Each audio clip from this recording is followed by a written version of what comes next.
So we are back live in the studio here in Hoxton, and we're going to start 6 days, I think, until the spending review, which is going to set the government's spending plans all the way through to the general election. And Rachel Reeves saying this week can't deliver the kind of increases many cabinet members want because of the very tough economic conditions that she finds herself in, but also she inherited and carried on with the very tight spending plans left by Rishi Sunak and Jeremy Hunt last year. You remember the IFS saying these were fantasy figures, but Labour chose not to call that out, and that was like the starting point for last year's budget. Institute for Fiscal Studies basically pointing out in their report this week that if the government funds health broadly in line with the kind of historic averages health has got in the last 50 years, say around 3.5% real terms a year, and if they deliver on the government's commitments they seem to be wanting to make on defence, and the government published their strategic defence review on Monday, that means essentially real terms cuts for all the other departments as a whole, whether that's education or housing or local government or policing. The only winner of those other departments seems to be justice. Who would have thought a year ago when Labour was first elected, if you were a Labour MP coming into Westminster for the first time, that a year on, Rachel Reeves would essentially be saying Labour's priorities for public spending: health, no surprise, defence and prisons. And who would have thought that John Healey, who I actually have a big soft spot for, and we were often on opposite sides of the dispatch box during my political career, now the Defence Secretary, but was in Jeremy Corbyn's shadow cabinet, would be the Defence Secretary who announces that Britain might be commissioning a new fleet of nuclear-armed bombers. I mean, that is a big sign of how far the Labour Party has come in recent years. Is he a winner, do you think? It's interesting. He's clearly getting a historically big settlement for defence compared to what happened in the last 14 years. But actually, all of the settlements were better under Labour, the previous Labour period as well. Defence rising for the first time for certainly 14 years above 2.5%, with an objective set by the Strategic Defence Review, this independent review, which wasn't that independent, I wouldn't think, done for the government, that you should be aiming for 3%. On the other hand, John Healey said last Saturday in the Times he had no doubt that he'd get to 3% in the next Parliament. Clearly the Treasury jumped on him and said, what are you talking about? And that became an ambition as resources allow. Keir Starmer said at the beginning of the week he's 100% confident we're going to get to 3%, although he can't say when and has to say, assuming the resources allow. Meanwhile, it now seems that NATO and its new Secretary General, Mark Rutte, saying, no, it needs to be 3.5%. Donald Trump, by the way, says 5%. So I thought what was interesting about the commentary on the Defence Review is if you look at most of the experts, Russi, Chatham House, the foreign policy establishment, think that a lot of good stuff in the Defence Review, but a worry that they're not being clear enough, that John Healey was forced back on the timetable for the money. The Strategic Defence Review said it's vital to get to 3%, but we don't know when. Look, the first thing about defence in the history of the world is you can't have a strong defence if you don't have a strong economy. I mean, the history of all of these great wars is that fundamentally the countries with the stronger economies prevail. It was the US economy that beat the German economy, in the Second World War. At the heart of it, you can only afford the military that your economy can provide. Second, on this sort of specific question about, I always thought it was a bit frustrating when I was Chancellor that defence spending was defined as a sort of percentage of GDP. Now, that flowed from a NATO commitment in 2011 when I was Chancellor that all the countries of NATO would spend 2% of their GDP on defence. But it was a sort. It's not like other areas of government spending, with the exception actually of overseas aid, which had a 0.7% target, were defined by this percentage of GDP. You didn't have a kind of health target, spend 10% of your GDP on health, or an education target. So, of course, it moves around with the size of your economy, that number. So I think it's a bit of a phony debate that you talk about defence in these terms. But nevertheless, that is how it's now defined, and that ain't going to change just because of my personal opinion. And Keir Starmer has committed to spend 2.5% of GDP. It was basically 2% under the Tories. So it's rising to 2.5%. Paid for by big cuts in the international development budget. Right. But, that's a big cut, not just in poverty alleviation, but conflict resolution, which a big part of the UK aid budget was used to try and deal with conflicts, to de-escalate situations. So you don't actually have to send in the army to sort out the mess. And even so, Keir Starmer is under pressure, including from the general, Richard Barrons, who I know and I work with, who partly did this defence review. With George Robertson, former Secretary of General, right.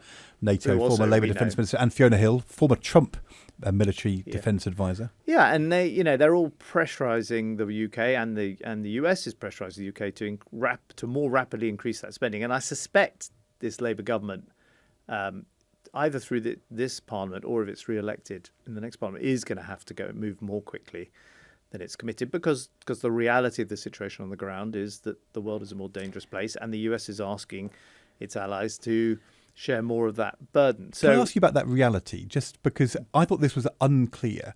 Keir Starmer used quite belligerent language about being war ready.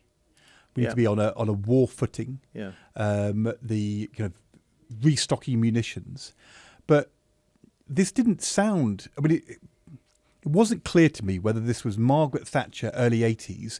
We need to be stronger on defence in order to deter a potential conflict, or whether it was actually saying we think a conflict is coming a la 1930s and we need to be war ready for that reason. Lord Dannatt, the former head of the army, said, criticising the lack of clarity on the 3% timetable, it's like saying to Germany, do you mind postponing the potential invasion because we aren't going to be ready until 1946? And that sort of places this in the real threat as opposed to the deterring the threat. Which one is it? Well, I guess they're linked, aren't they? I mean, if you increase the deterrence, i.e., it looks like for Vladimir Putin in the Kremlin, because that's where this is principally aimed, that an attack on another European country is something that the European armies are now going to be able to deal with and are better equipped to deal with. It will be a form of deterrence. But trying to predict what Putin does next, of course, is very difficult to do. But if it's a real threat, people assumed he wouldn't invade Ukraine. They thought it was a stupid move, and he did. But if it's a real threat, as it kind of it's going to happen, you can't then say, but our ability to respond to it depends on the state of the economy, because it's a bit like saying, please don't invade Vladimir until our economy strengthened first, so we can get ready. I mean, if it's more real, then you've got to do it anyway. So if I have a critique of the Defence Review, and I was involved in the big Defence Review at the beginning of the last decade, and I know how difficult these things are to get right, and the kind of competing interests of the different branches of the armed forces. And this is said with genuine respect for the people who put it together. I didn't think it's the sort of transformative plan. It's all about, in fact, we are having this conversation about inputs, how much money you're putting into the military. What about the outputs? And I thought there were bits of that Defence Review which were exactly the same as a Defence Review that would have been put in front of my desk 15 years ago. We need to build some more submarines. I had to commit to build more submarines. We need to build some more frigates and increase the surface fleet. That was, back in my time, it was build aircraft carriers.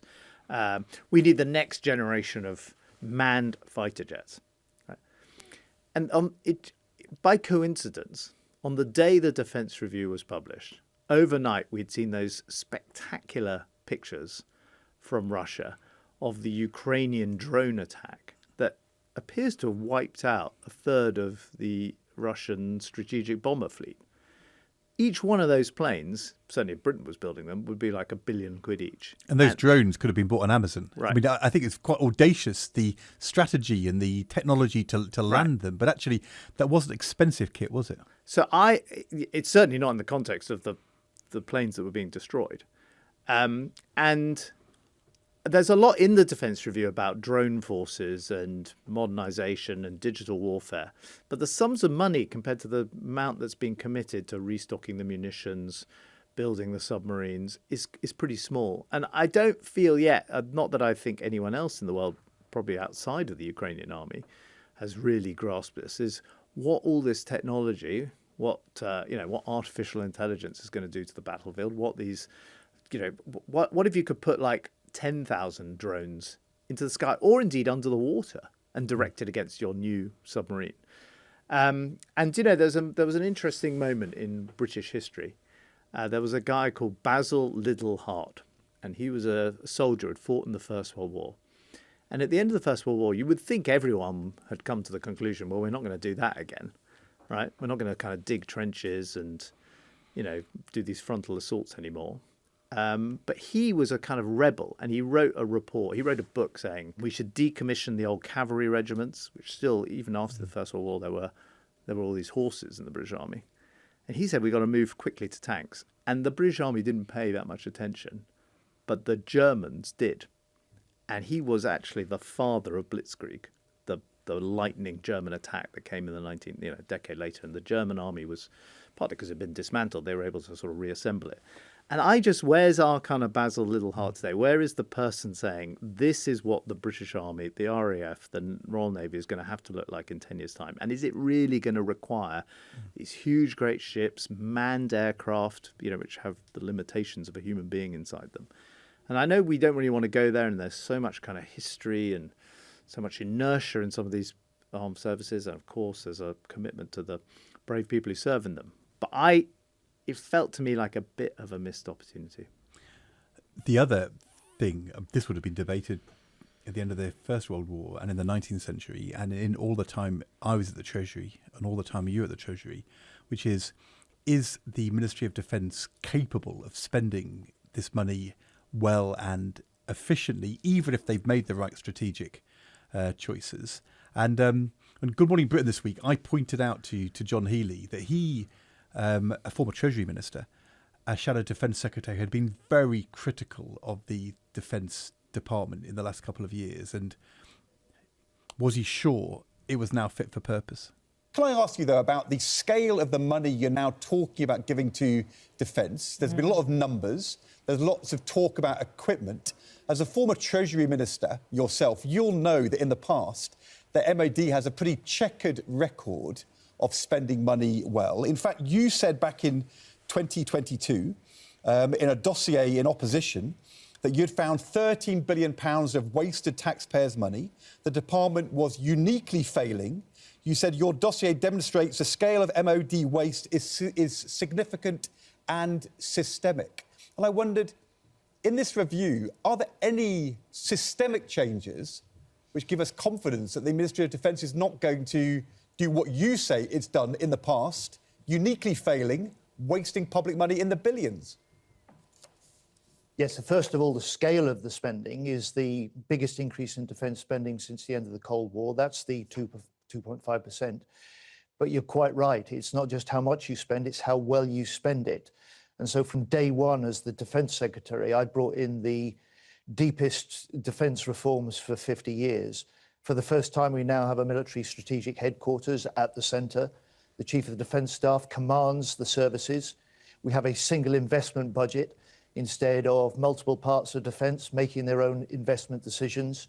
We're driving further reform during the course of this year, and this is the way that we will get clearer responsibilities, we'll get a better delivery, we'll reform procurement, but above all, we'll make sure that we have better budget control, because you're quite right. We've got to justify to the taxpayer that this is a good investment, not just for our security, but also for British jobs and economic growth, and we can spend this money better, and we will. So what do you think of his answer?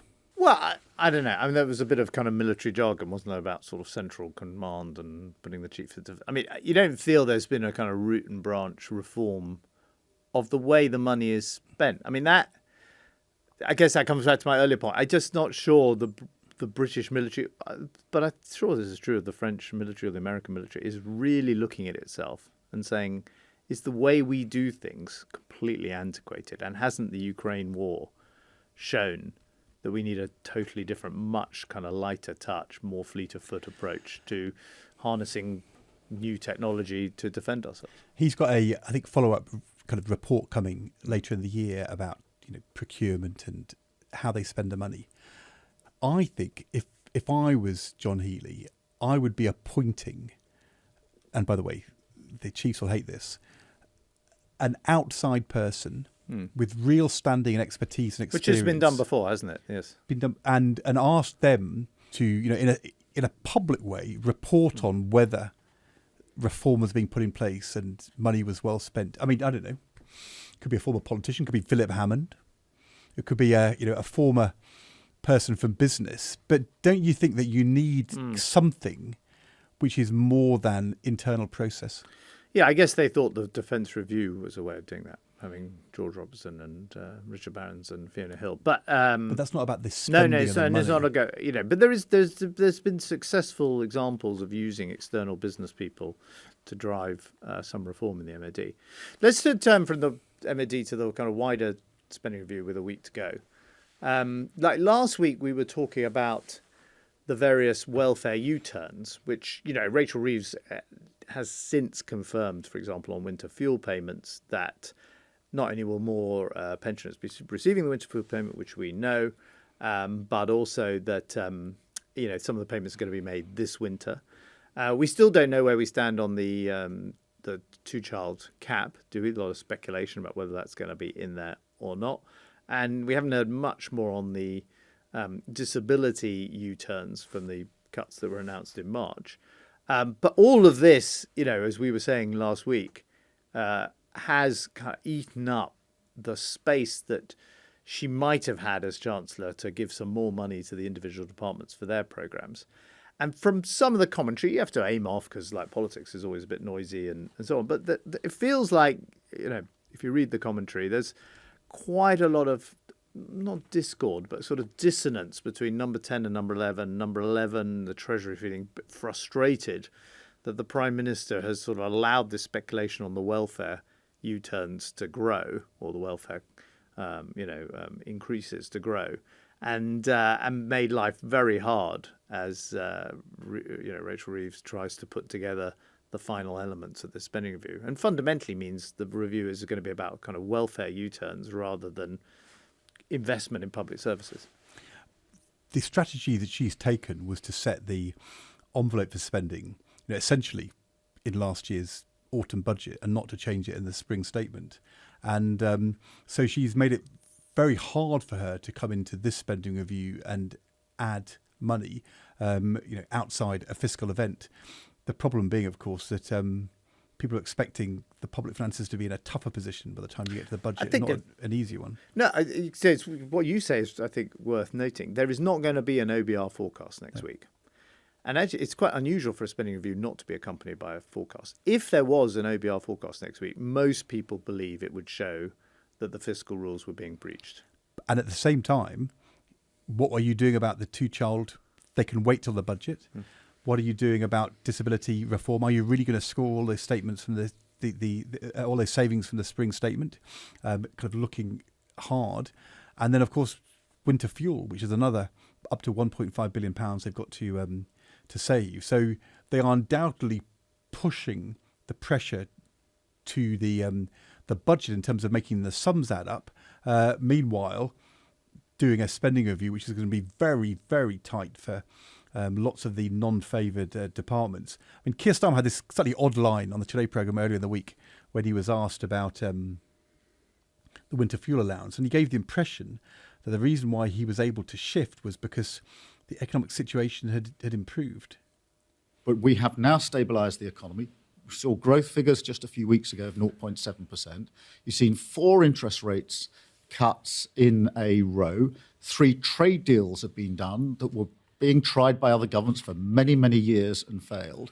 And the conditions now are conditions where we are stabilising the economy. We're beginning to see the growth. And yet, so in those all the economists say you've got less money than you had at the time you made that change, not more money. There's more of a problem with our economy at the moment. So I put to you again, why are you now promising to undo a tough choice? Is it because Keir Starmer has looked in the mirror and said, I cannot take money away from poor pensioners? Well, I want to look again at where the threshold is, that's for sure. I'll be clear with you in relation to that. I do think it was our duty to stabilise the economy and to fill in that £22 billion black hole. The problem is that 2 days after he said that, the OECD downgraded growth this year and next year for the UK, as it was doing around the world because of the Trump effect. I mean, the idea that the economic situation is getting better over the course of this year, despite the better growth figures in the first quarter, I would say on the winter allowance, all this speculation about raising the threshold, as we said last week, we've said lots of times, this U-turn has got to be clean. It's got to be clear. Continuing uncertainty is quite politically destabilising. I don't think they can have any choice but to restore it for all pensioners if they're going to have it back for this Christmas. There's no way they're going to have a way in which they can simply raise the threshold. You've now got all these problems. The Guardian front page today saying, if you take money away from higher rate taxpayers and that doesn't happen until the following financial year, what happens if a pensioner couple has passed away in the meantime? But that's how the tax system works. They need a clean U-turn, and the sooner the better. I don't think that they should wait beyond the spending review to announce this now. No, I agree. I mean, I don't know why they're stringing this winter fuel payment thing out. I mean, if you've made the U-turn, you just get on and make it. When Keir Starmer says, I'm not resigning from it, you are resigning. You're doing a U-turn. That's the whole point. And by the way, you want everyone to notice your U-turn because what you did was very unpopular and cost Labour votes in the local election. So you actually want people to notice you're resigning. So I don't really know why they're stringing it out. I think there's going to be an interesting thing when we get to the announcement next week, the statement, which we'll dissect in the podcast when it comes. But I think the Chancellor is actually going to be able to throw around a lot of money. So I think when she speaks, it's going to sound like there's a ton of money being spent, because it's the first zero-based review, really, the first sort of new government review since the one I did in 2010. So, this is the first time in 15 years you've got a government setting out brand new priorities. If you actually look, the Resolution Foundation has done some interesting work on this. There's nearly £400 billion more departmental spending coming because she has increased spending. It's actually in line with the big increase in spending that started under the Boris Johnson government in 2019, but she's continuing that.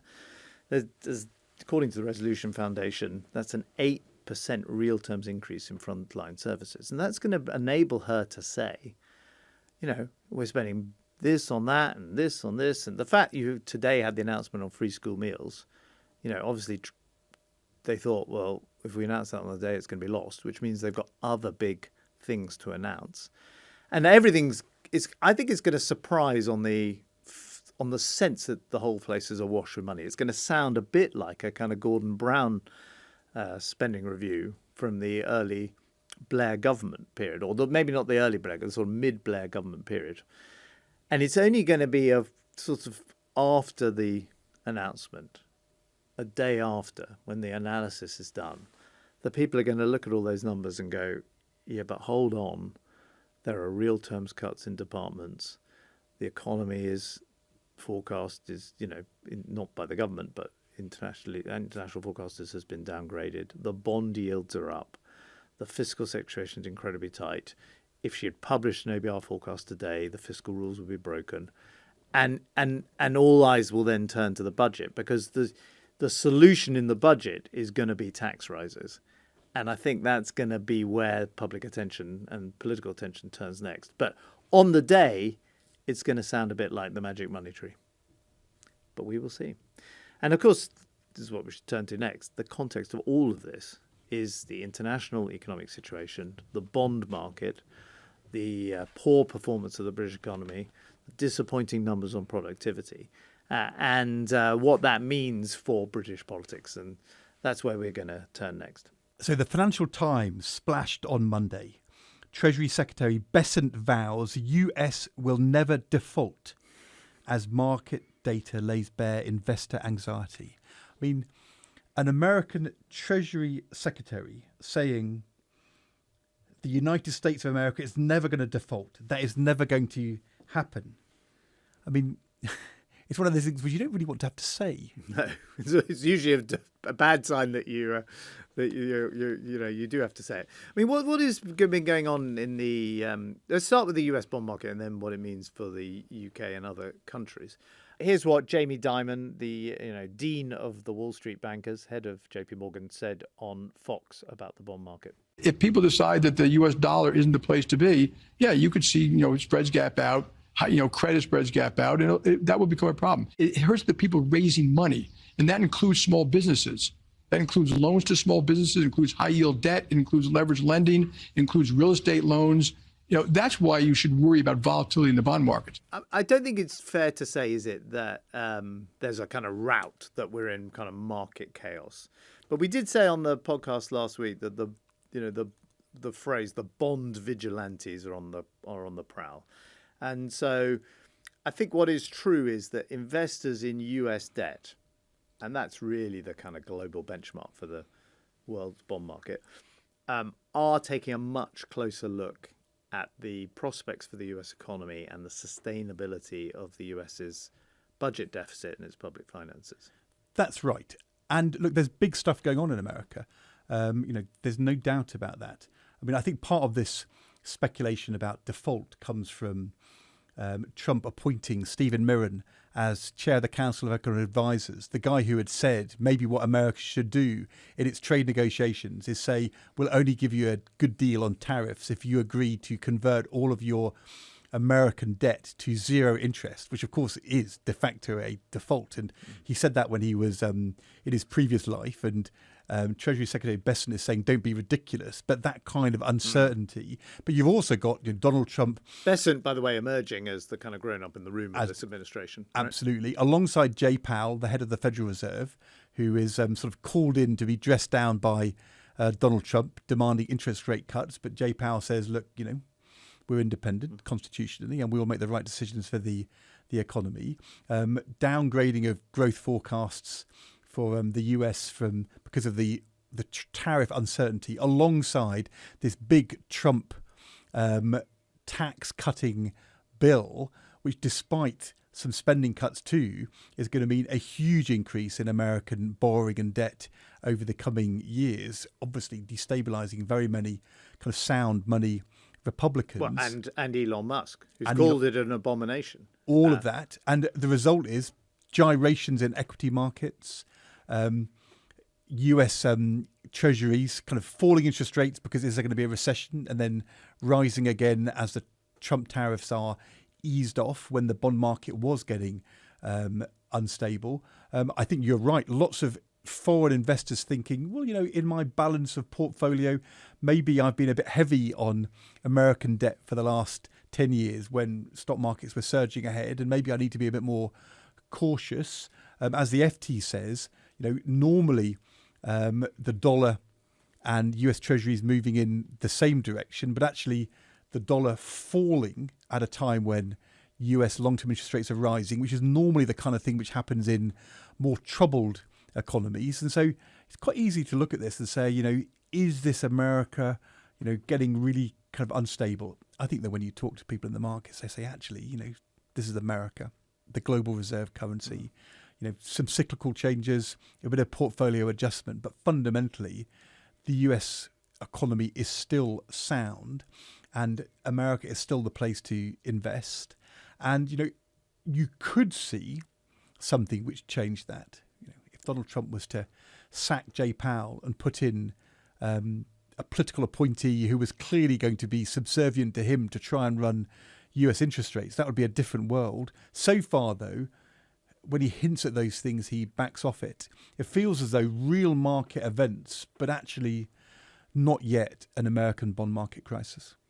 Yeah, I mean, I think there are some things going on which, although people are quite alarmist about and say, it's signs that the dollar's position as the world's reserve currency is being undermined. Frankly, we've seen before. I mean, we have seen periods of dollar weakness before. We've seen a whole decade when the dollar has fallen over the beginning of this century, and but the dollar is devaluing, and it's probably also the case that people overly committed to the US in recent years because they bought this argument of that the US economy was kind of exceptional, and now maybe some of these European pension funds are saying and Asian pension funds, let's balance things up a bit.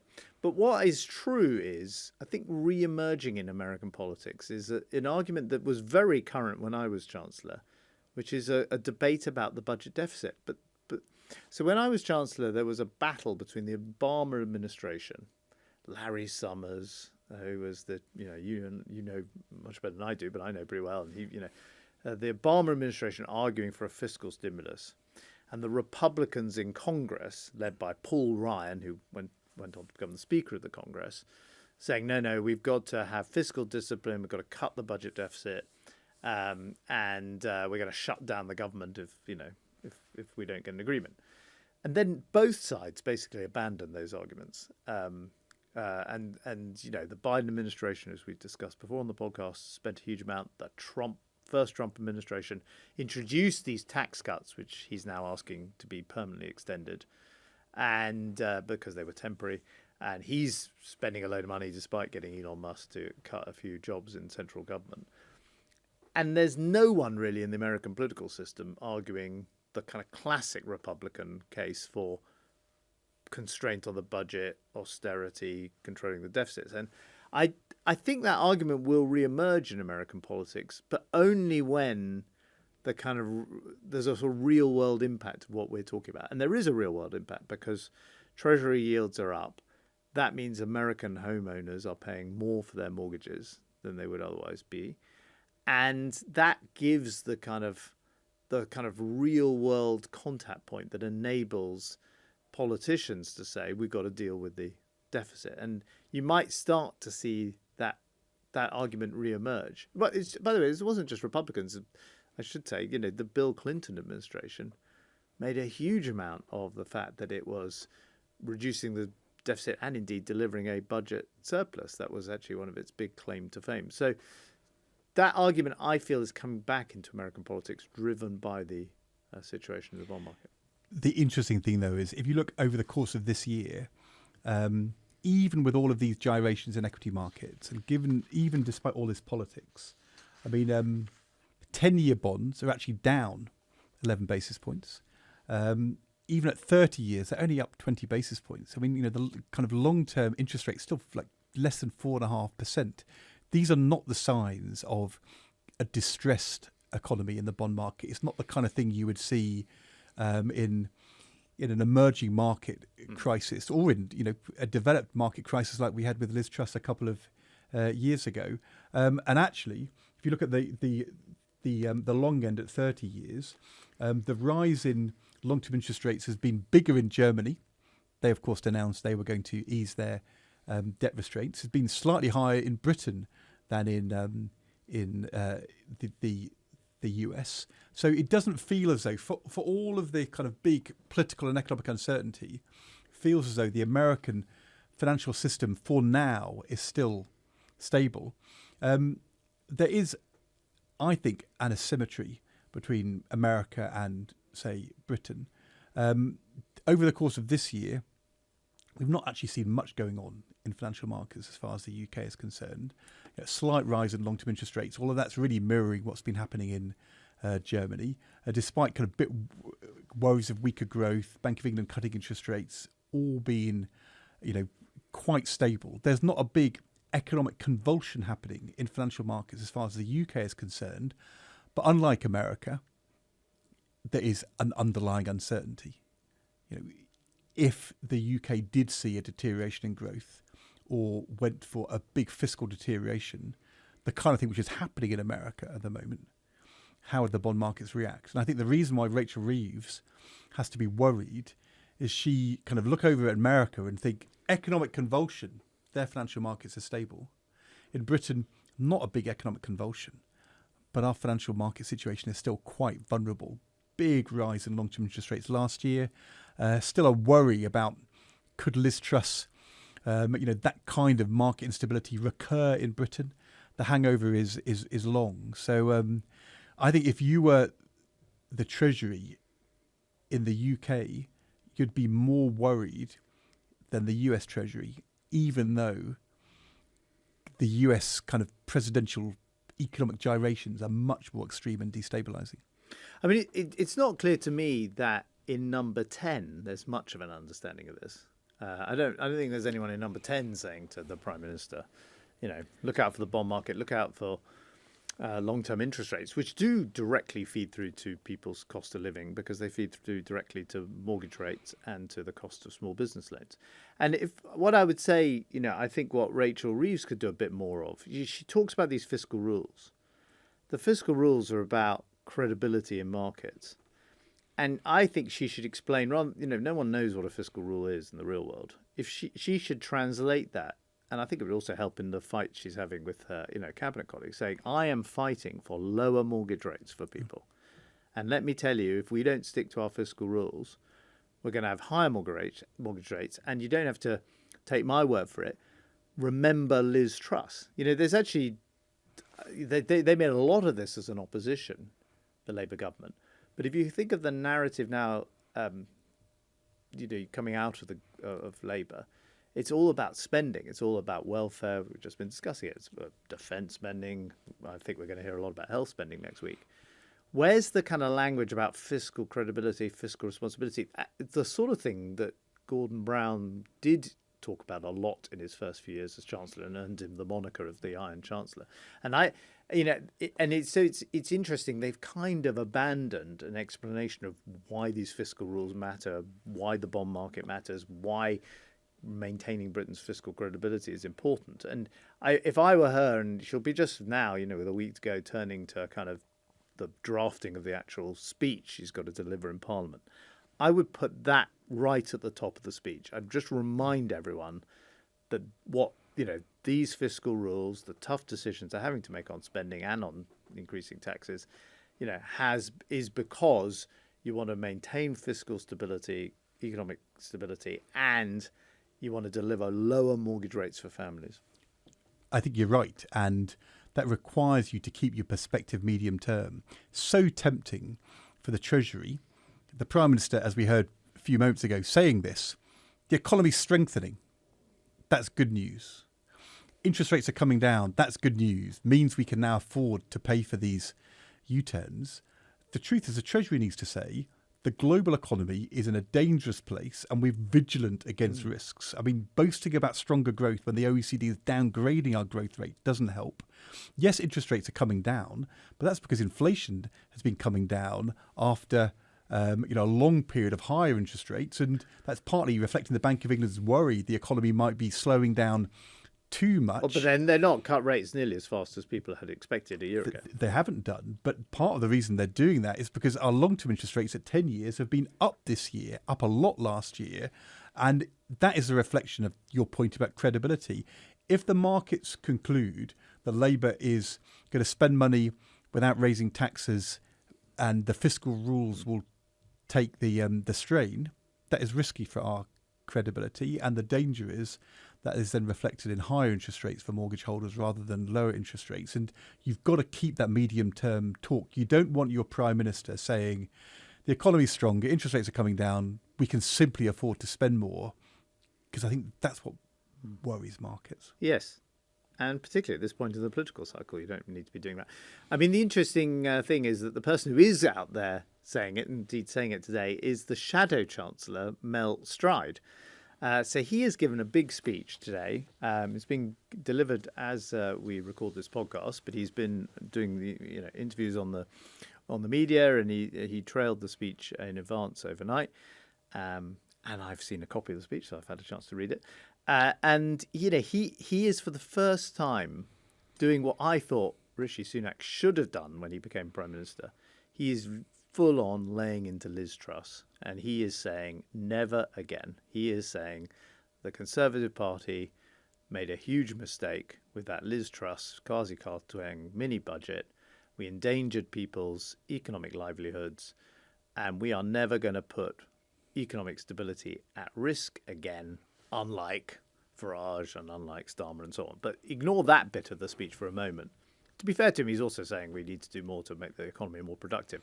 But the headline-grabbing stuff, and I think absolutely necessary for trying to restore the Tory party's reputation on the economy, is addressing full-on the Liz Truss moment. And let's take it, because he did an interview with Nick Robinson on the Today programme this morning, and I thought this was the most interesting exchange that they've been making, Our including... listeners will note the word sorry is not coming out. It's in lots of headlines. No, it's fine if you don't want to use it. That's up to you. But I'm just asking, are you saying sorry? Well, what I'm saying is that we have clearly made mistakes in the past, and we have to be honest and put our hands up to that. And that is part of moving on from that, having learnt the lessons, having listened, and now coming forward with a very clear plan that we'll be working up over the coming months and indeed years as to how we radically rewire our economy in a way that works. One person who has been paying attention to what Mel has been saying is Liz Truss herself.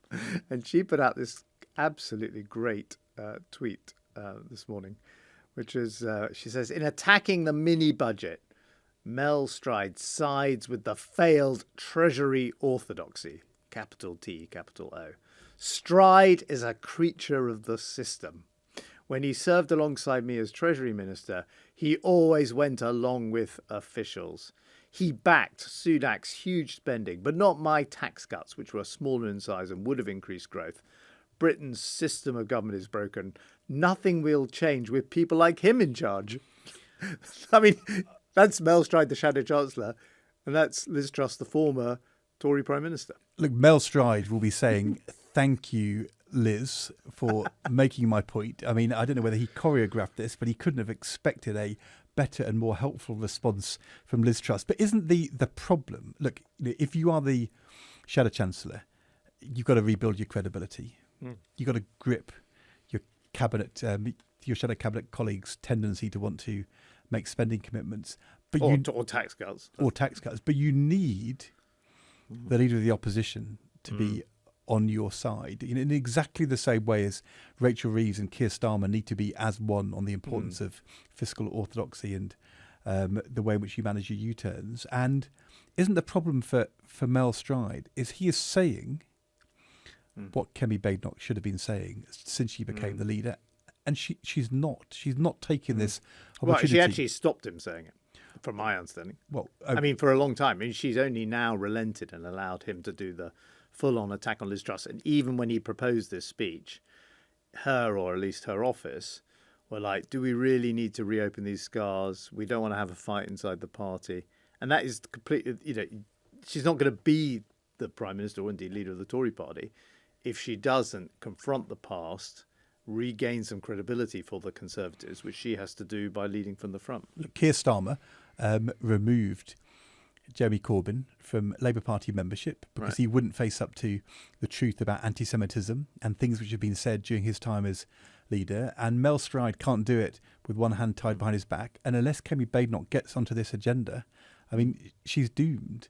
And when Liz Truss responds in this kind of way, and given some of the things that Liz Truss has said, if I was Kemi Badenoch, I'd get a grip. And if she doesn't, she's finished. No, it's certainly true that when I made a not dissimilar speech as Shadow Chancellor in the 2006 Tory Party conference, which only I remember, but I do remember giving it. And I told the conference, economic credibility had to come first. Sound money came before promises of tax cuts.